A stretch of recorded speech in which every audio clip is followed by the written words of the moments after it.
gentlemen, as we arrive at our first outpost, the river portion of today's expedition is concluded. If you've enjoyed the trip so far, you may exit the left side of the boat. If you haven't enjoyed it, you may exit on the right side.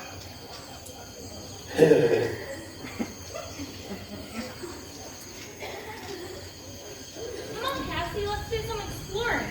Hi, I'm running with swimming. I wouldn't recommend it. Why not? Well, let me just say, if the piranhas don't get you, the crocs will. And if the crocs don't get you, the electric eels will. And if the electric eels don't get you, the snakes will. Okay, I get the point. No swimming. Hey, look! Trail of leafcutter ants. I just read about them in my jungle book. See how they carry little pieces of leaf on their backs? Oh, wow, that is so cool. Hey, come on, Cassie, look at this. I'm good. I hate bugs. Remember? And what's amazing is, they're one of the strongest creatures on Earth. They can carry up to 50 times their body weight. If you do the math, it'd be like one of us carrying a minivan with our mouth. Wow. That's incredible. Do you think we'll see any Hercules beetles? Oh yeah, for sure. The jungle's crawling with them. Get it? Party hard. What's a Hercules beetle? It's a gigantic black bug with a big nasty claw at the front. It's actually a horn if you want to get technical about it. So how big is that? Well, let's just say it's one of the world's largest insects. And that's saying something considering we're in a place with spiders as big as dinner plates. Whoa, what? Yeah, in fact, they even made a movie about it. The Hercules beetle that ate New York City. It came from nowhere. It came from Okay, everywhere. stop! You are creeping me out! Honey, she's just easy. No, seriously, they're about this big. Ew! And speaking of bugs, did you know that over 90% of the animal species in the jungles are insects, and that within a square mile there could be over 50,000 different species? So you know what that means? They're literally everywhere. Okay, Greg! Greg, please, stay the subject! Oh wow, look at that frog! Wow, it's so tiny and colorful. I wonder if you'll let me hold him? No, Zane, stop. Don't touch it. It's a poison dart frog. Very beautiful, but very deadly. Really? You know what? I think I've got enough pets. Yeah, and the golden ones are the worst. In fact, one gold frog has enough poison to kill 20,000 mice. Okay, that's alright! That's it! I've seen enough! I'm going back to the boat! Nobody get us! I think it's going to be a long week for her. I'll do all I can to make it her best trip ever. We're up for a challenge. In the meantime, we need to unload the supplies for the night. Zane, go and lend a hand. Sure. Hello? Is anybody there? CJ? Zane? If you're trying to be funny, it's definitely not working. Anybody? Oh, please. Don't be a tiger or a bear. Are there bears in the jungle? What is that sound? Ruth? Hello. What were you doing in the woods? Oh, well, you see, my hearing aid went out just as we were arriving, and while I was changing the batteries, I saw this adorable little sloth hanging up in a tree. Did you know that sloths spend 90% of their lives hanging upside down? I had no idea. God is so creative. So anyway, I was curious and just had to climb up to get a closer look. You climbed a tree? Well, sure. I love climbing. And it wasn't that high, really. Maybe, I don't know, 60 feet or so. 60 feet? Yeah, give or take. That's why I was in the woods. Where is everyone? Cassie went back to the boat, and the guys went to get supplies. I see. So are you having a good time? Yeah, but Cassie would rather be at home, which makes it, like, really hard to have fun. That's too bad. Well, at least Zane seems like a good kid. Oh, he is, and I love him to pieces. Yeah, you two seem very close. We are, especially since my husband passed away. He and Zane had such a special relationship, and now I'm trying to fill that empty space as best I can. Well, that's really awesome. I'm sure you're a great grandma. I mean, I'm sure you're a wonderful grandma. Sorry. Hey, can I ask you a question? question, actually. I can tell you're like a religious person. Well, I'm a believer in Jesus Christ, if that's what you mean. Well, yeah, I mean, I guess that's what I meant. Anyway, there's something I've been thinking about lately, and maybe you can explain it. I'll try my best. So you believe there's a loving God, right? I sure do. And you believe that he can do anything? Anything that agrees with his character, yes. And tell me why a loving God who can do anything allows bad things to happen. I don't get it. I just really don't. That's a good question, and that's why I love my Bible. I like to call it the history book of the universe because it tells us why things are the way they are. Are you familiar with God's Word? A little. I mean, we went to church when I was pretty young. Okay, so the Bible tells us that way back in the beginning when God created the world, everything was perfect. Nothing bad ever happened. That's hard to imagine. I know. Sadly, it wasn't like that for very long. The story of Adam and Eve? Yes, but remember, it's not just a story. They were real people in a real place. Do you remember what happened? God gave them everything except the fruit from that one tree. Very good. And he warned them not to eat it and told them what would happen if they did. Then the serpent lied to Eve, and they chose to believe the serpent rather than God, and they ate the fruit. I don't understand though. What does that have to do with all the bad things that happen now? When Adam and Eve disobeyed God, things changed immediately. Sin and death entered the world like a curse, and it affected everyone and everything. In fact, it eventually got so bad and so evil that God sent a global flood, the biggest catastrophe ever, and only 8 people and a bunch of animals survived. Noah's Ark. Yes, but the curse remained. That's why there's still so much evil in the world, and why there's disease and death and earthquakes and tornadoes and poisonous snakes. You get the idea. So all this time, we've just been living under that curse? Yes, but the good news is that it won't always be like this. God has promised to remove the curse someday. We just don't know when. Could be soon, though. Oh, good, you're back. Is Cassie with you? Yes, I'm here, unfortunately. Well, it's good to see you helping me. It wasn't my idea. That's not true. Yes, it is. Ow! Sorry. Ow! Oh, sorry. Here, let's put this down, shall we? Hey, it's not my fault. You made me carry it. Did not. All I said was, you don't work, you don't eat. It was your choice. It's going to be dark soon, looking at the sky. So we need to get situated. We can probably all fit in the outpost here, or there's a tree house just down the path that'll sleep 4 people. Take your pick. We'll take the tree house. You sure? You'll have to climb a ladder to get to it. Oh, I hope so. That's the best part. Pretty high. Hey, the higher the better, I always say. I don't know. I fell off a 30-foot ladder once. Oh, no. Were you okay? Yes, thankfully I was only on the bottom rung when it happened. Still. Well, you don't have to worry about grading. You'll be just fine. All right, but if you fall and break your legs, don't come running to me. And what about you two? We'll see on Sorry, not an option. Company rules. Well, I'm not sleeping in there, that's for sure.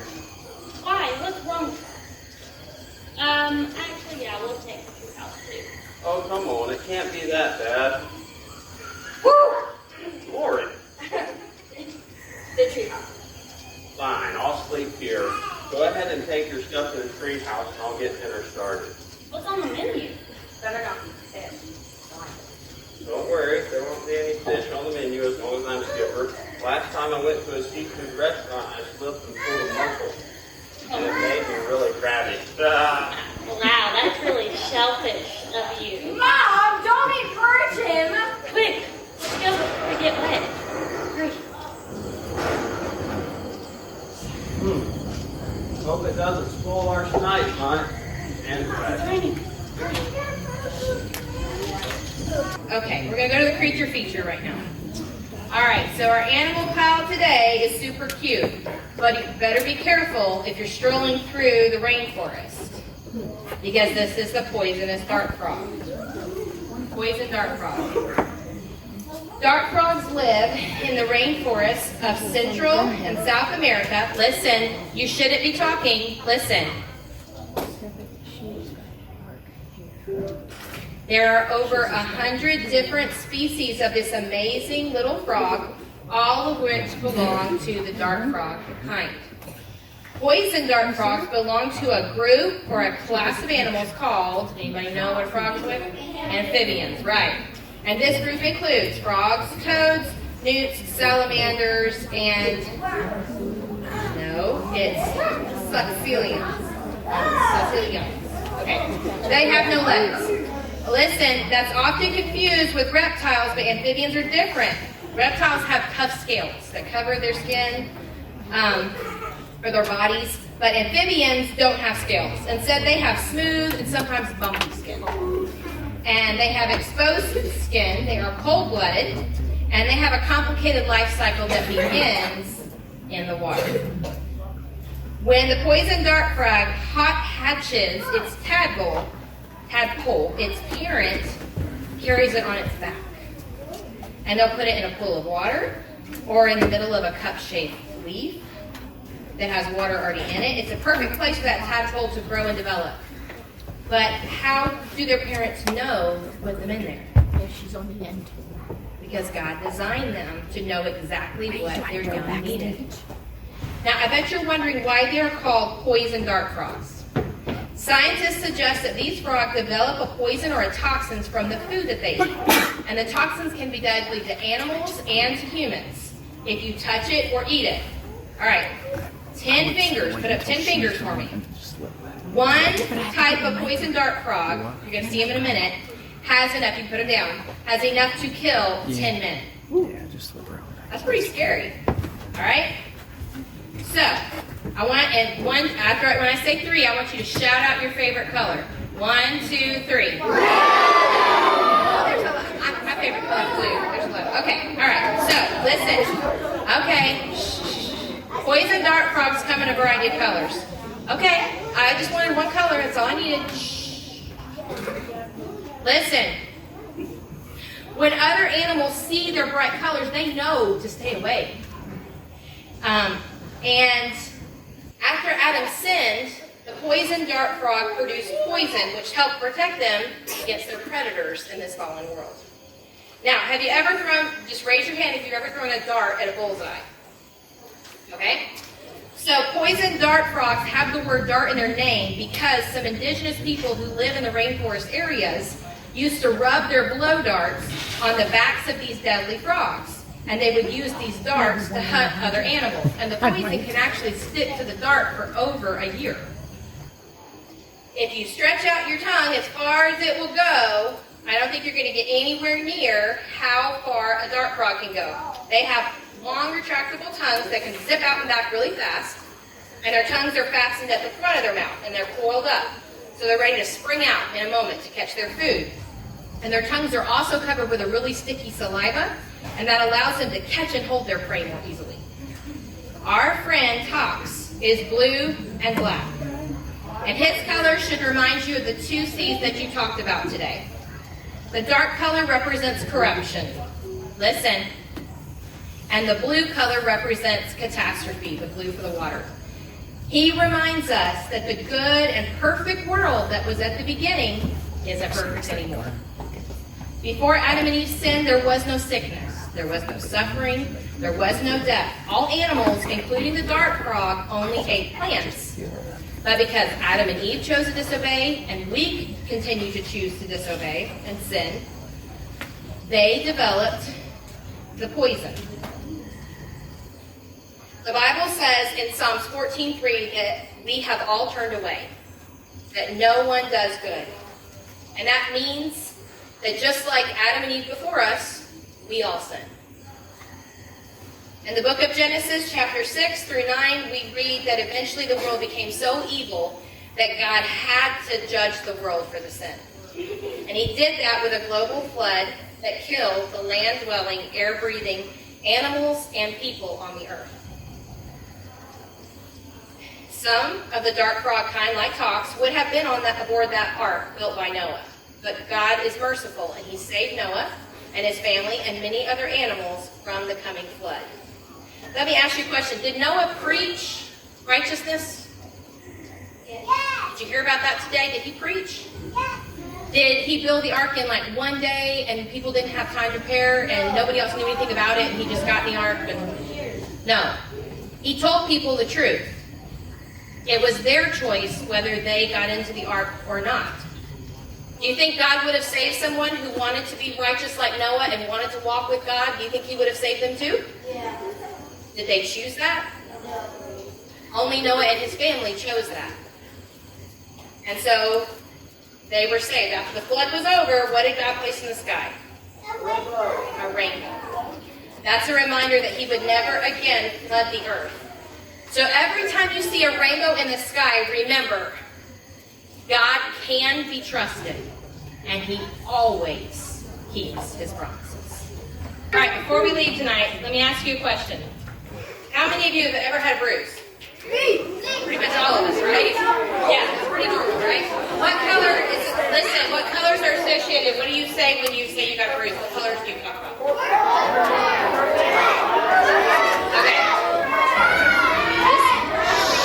Okay, that's enough. This was supposed to be an easy question. Most people would say black and blue, but maybe we say purple and brown sometimes. I don't know. Most people think black and blue when they think of that. All right. That reminds me of today's colors, but it also reminds me of something else. When did the reason we get bruises start? Adam and Eve in the fall. Okay, listen. Because when sin entered the world, then we had bruises and cuts, and we had sickness, and bad stuff happened, as they talked about. The grandmother talked about tonight in the skit. It affected us all. Let's say our verse for today together. Psalm 14:3. They are all gone aside. They are all together become filthy. There is none that doeth good. No, not one. All right. So anytime you get a bruise, it can remind you that all the bad or the sad stuff that you see in this world started way back in the Garden of Eden with sin, and it continues still today. But the good news is that's not the end of the story.